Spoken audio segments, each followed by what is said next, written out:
यह वही अर्थ रखते हुए ताजा शब्दों में लिखा गया संस्करण प्रस्तुत है।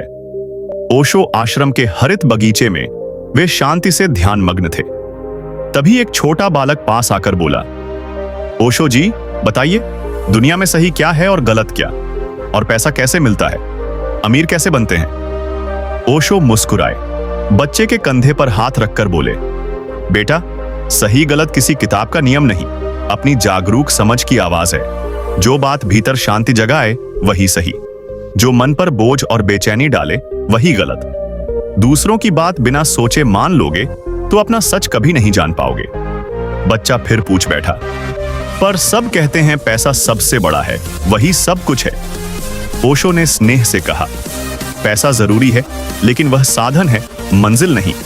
केवल धन के पीछे भागोगे तो तृप्ति नहीं मिलेगी। अमीरी का बीज तब फलता है जब अपना हुनर पहचाना जाए, काम से प्रेम किया जाए और ईमानदारी से मेहनत की जाए।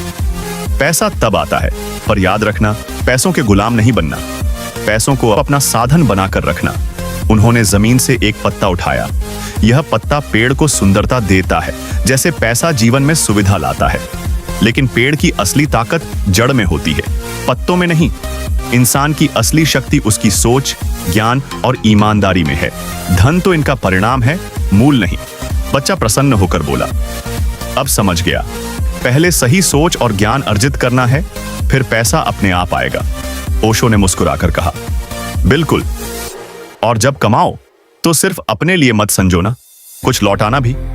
देने से ही समृद्धि का चक्र पूरा होता है और वहीं से सच्ची अमीरी जन्म लेती है। ऐसी ही प्रेरक कहानियों के लिए चैनल को सब्सक्राइब करें, जहां समझ, प्रेम और जागरूकता के साथ जीना सीखा जाता है।